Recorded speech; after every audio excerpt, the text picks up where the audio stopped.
Remember going to his sober living, and like I came from the good, like we were 25 guys, one room. It was nasty there, but I mean, it was good for me. Yeah. But the first time I went to his sober living, he goes, just come and check it out. And I mean, he was so nice and friendly. And I went there and it's air conditioned. And, I had my own bed, right? And it was a big bed. And I had my own bathroom and a big TV on the wall. Wow. And I couldn't sleep the whole first night because I'm thinking, they're going to come in here and go, hey, man, we made a mistake. You're not the one. But he didn't. And like with everything, they just allowed me to grow and they taught me and they loved me. And from there, they just kept moving my position up, like training me in different things. Yeah. And now I'm blessed to do this. So. Hi, everybody. Welcome to the Breaking the Silence podcast. My name is Sean McBride. I'll be your host today. I'm here with Josh Harasinski of our very own Addiction Rehab Counseling team. Josh, thanks so much for joining me today. Thank you. I know you have a crazy busy schedule helping all the people here on a daily basis, so glad you could take some time away. Josh has been doing this a long time. One thing that we love about a lot of our counselors here is the lived-in experience. I know for me, I always tell people there's a big difference between someone going to school for 8 years and saying, I can understand how hard that must be, versus somebody who's been in the trenches, so to speak.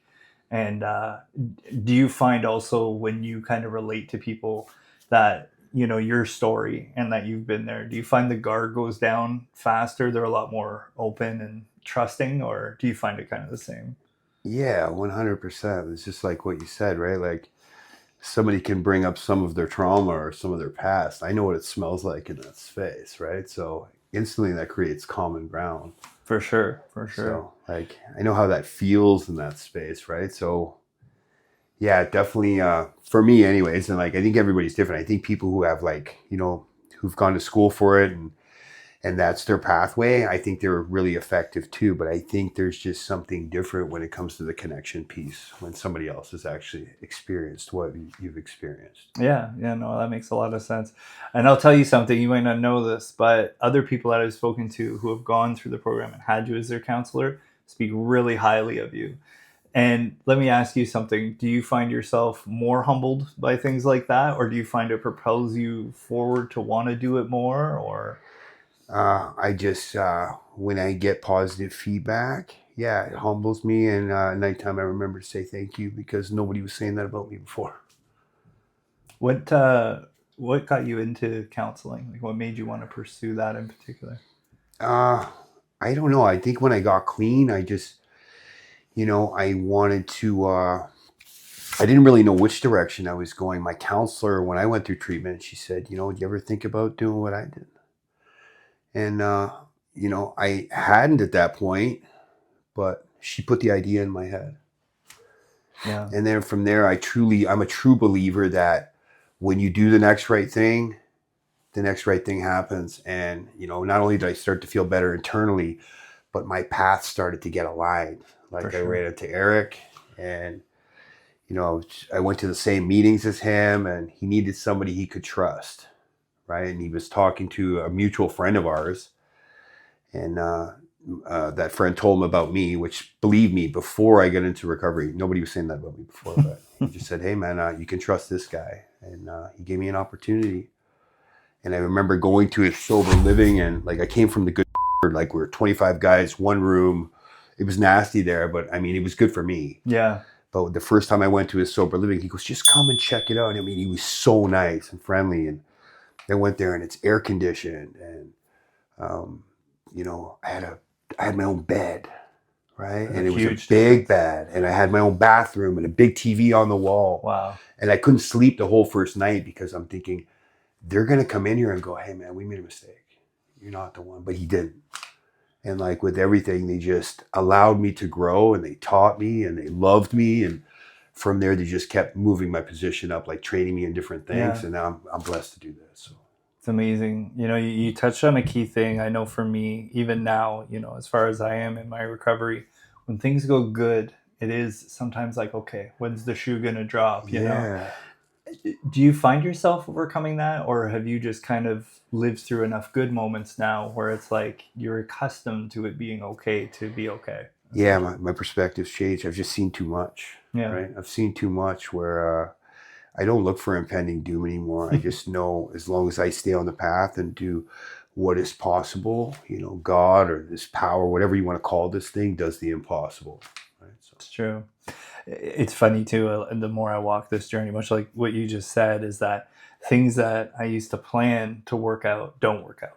And then things I couldn't possibly imagine working out, somehow it finds a way. Do you find that same kind of case? 100%. Yeah. And then even, for me, it's like, I'll set up, a business meeting to talk to somebody and it'll fall through. And then the next thing I know, a call I didn't expect will come through. And I find like 3 connections from that of people to talk to. So It's wild. Let me ask you something, because do you subscribe to 12-step necessarily, or?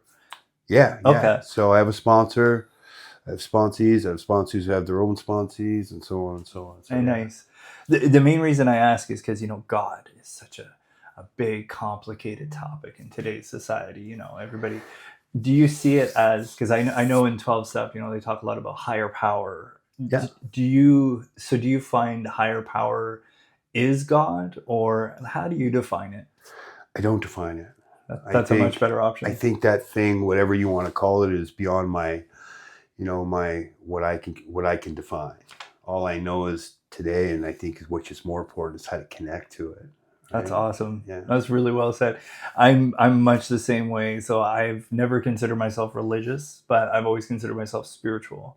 And I'm the same way. I don't give it a name or an image. It's just something bigger than myself. How long ago did you find recovery anyway? So I'll be 5 years in. I'll be 5 years in June. But I mean, I had tried recovery years and years ago, but I always had these things working against me. Like, one is I already knew everything, right? You try to tell me something, I would be spitting out "I know" before you even finish talking, right? 2 is, I'm different, right? I tried to make different look sexy. Like, it was so different. I got a troubled past. I was like different with duck lips. Instead of the back of the round, I'm not going to share. And if I am going to share, what I'm actually going to share about is how I just got tired of being the best at everything because I just couldn't take the mask off. Right. Yeah. Another thing was I don't trust anybody. Right. I don't trust anybody because I've been burned. I don't trust anybody because I'm untrustworthy. Yeah. I don't trust anybody because if you really knew what was going on in here, you wouldn't because I don't like me. Yeah. Right? Yeah. And the last was probably, I just don't like being told what to do. But once I hit a bottom, which is so important, I was able to just be open, and now I'm here. That's a really positive perspective, because the people that I find that are most successful in recovery are the ones that, either had an overdose, had a, severe trauma happen, or, lost everything. I find that those are the people you're almost forced to dig deep and find that grit that you might not have otherwise. Do you think that's fair to say, or do you think that people can recover before they hit that point? I think people can get off the garbage truck before it gets to the dump. I just wasn't one of those people. Yeah. Right. Yeah. Like they say, hey, there's 2 doors. Like, it's continue on doing what you're doing, jails, institutions, and death, or, you know what I mean? Or, accept spiritual help. But to me, because I'm a guy who knows everything, or at least thinks he does, I'm like, there's a 3rd door. Yeah. I'll just go between the 2 doors That's right. and make my own path. Yeah. No, I get that a lot. One thing I'd like to talk about, they talk about, I think it's the term spiritual sickness or spiritual illness, when they talk about 12-step and recovery. Could you elaborate on that versus what, spiritual wellness is necessarily?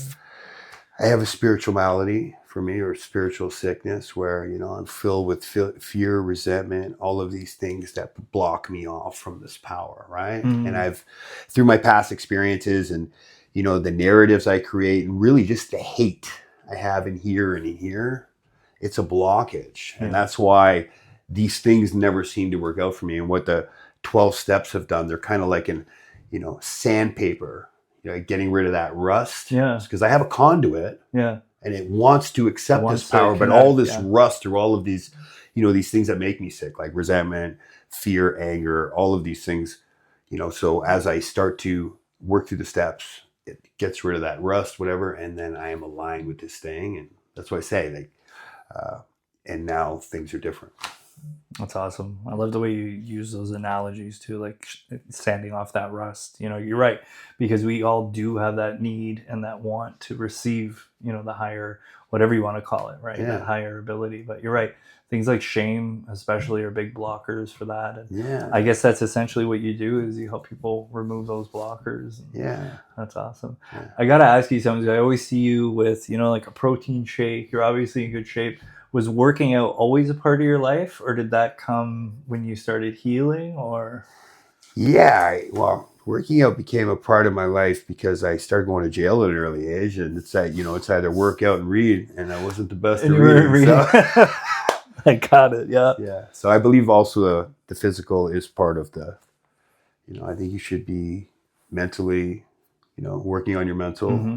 Working on your emotional, and working on your physical. I think without the physical, it's incomplete. So, I agree 100%. I actually just wrote for our FAQ on our site. I was writing about, especially for people that are in heavy drugs. I mean, working out, they don't realize that you can almost stimulate that dopamine again. You can regulate your electrolytes, things like that. So I just wanted to ask, because I've always seen you, like I said, walking around with like a protein shake. You're obviously in good shape. And I wasn't sure if that came after, as part of your recovery, or no. It sounds like obviously it's been something, bigger to you in your life. And well, when I got clean this time, I was 150 pounds. Wow. Right? 150 pounds. I had wraps around my arms. I still got the scars from it. Right? Yeah. Like, they were stuck to my arms. I had no clothes. Like, my muscles were in atrophy. I went to, like I said, the Good Shepherd. Yeah. I had to go to the hospital to get like a clearance, which they accept everybody there. Yeah, right? I was so decrepit. I walked with a hunch. I had lost control of my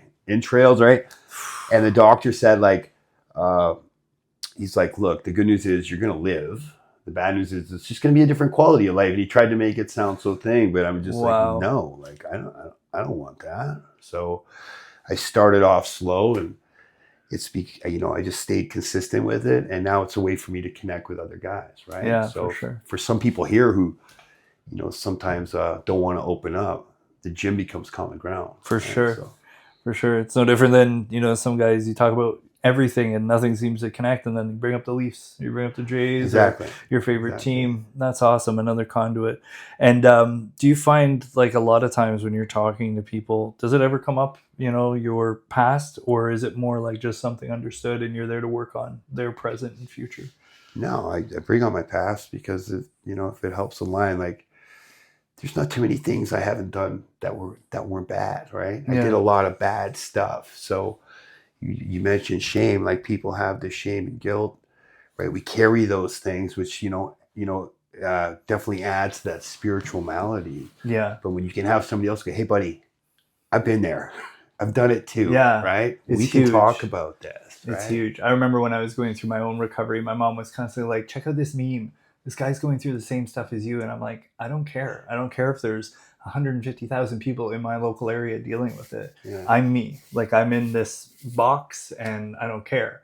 And it wasn't until I started meeting people one-on-one where they were like, literally, like you just said, like, I've actually been there, that it started to make me say, okay, maybe I'm not some anomaly. Maybe I'm not some, outsider with this problem, because the other thing too is, like, you can read about it all you want. You can, like I said, you can go and find as many memes as you want.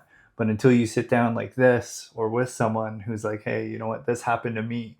And it doesn't have to be the exact same story, but even those parallels, it bridges that gap.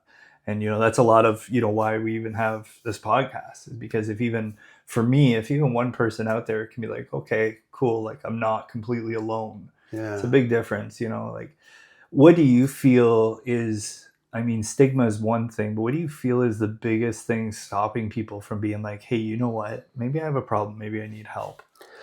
I think it's pretty much just what you talked about. Like, so when I got clean, there was a gentleman who worked with me in the beginning. He wasn't in a treatment center or that. He was my sponsor, but he created intimacy. See, I thought I had intimacy and foreplay mixed up. I thought intimacy was what you did before you had sex. That's what a lot of people think. Yeah. But he taught me that no matter what I did, no matter where I came from, what happened to me, anything, it was okay. It was a safe space. And I was finally able to, like, start taking those masks off, and I had plenty of them on. Yeah. Right. But and once I was able to do that, like be naked and just be myself, then we could start working on stuff. It's terrifying, isn't it? Yeah. Yeah. So that's wild. Yeah. What you said about intimacy, though, people don't realize, like you said, like they equate it with something sexual or foreplay or whatever. To me, intimacy is just even anything like this, like anything where you're no longer putting on that mask and you're having a direct conversation soul to soul. Right. That's really what I equate it to be. Do you ever stop and look at who you are and be like, wow, I can't believe that was me? Or is it just kind of you're now present and moving forward all the time? I hate a lot of things I did. I can't change them, but I think that, like you said, God, whatever you want to call the higher power, what he did in essence was said, I'm going to take your ugly and I'm going to make it useful. Wow. Right? Like The only two things are, while I make this thing useful and I give you some purpose in your life, the deal is you're not allowed to judge anybody. Your job is to love them and help, and that's it. Right? So that's awesome. That's really beautiful. Did you make that up? Pardon? Did you make that up just now? Yeah. That was great, man. Well, not just now, but that's honestly my perspective. That's fantastic. Like I really like the way you put that. Yeah, I agree 100% with everything you're saying. And I think that you're right. Like people, you need to be compassionate for yourself. And I think that's a really hard thing to do. Those factors that you listed too, like I was going through the checklist you did. And for me, like I can harmonize with a lot of those. Like I was very much, I'm different. I know all this stuff. Like I've always been very interested in like neuroscience, epigenetics, psychology. Right. And I know when I was going through my breakdown and my overuse, and I knew all the stages of burnout. And like you said, like you can know it all, but it's a difference between, okay, maybe I know it all, but I need to find somebody who can be like, what are you going to do with that knowledge? Right? Are you going to just keep living that way? Yeah. No, that's awesome. Yeah, the reason I asked you if you ever look back and like be like, I can't believe I was that person, is because I always wonder if someone does, if it's more like shame or if it's more like, wow, I'm doing so good, and kind of recognizing that without that person, you wouldn't be this person. Does that kind of make sense? I don't really look back on my stuff. The difference I notice is with other people. Yeah. Right? Like there's family members I have who, years ago, I would be like the laughing stock. It's either I'm just getting out of jail, I'm just getting out of rehab, I'm in active addictions, I'm real scared, I'm doing my thing, and they're like, oh, that guy. Yeah. And some of those, not all, but some of those same people call me for advice today. That's wild. Right? Never would have thought that. And again, I just say thank you because, I had a lot of help. So that's awesome, man. No, and that's the other thing I want you to know as a person. It's remarkable to see someone who's obviously admired by his peers, admired by so many clients that come through here.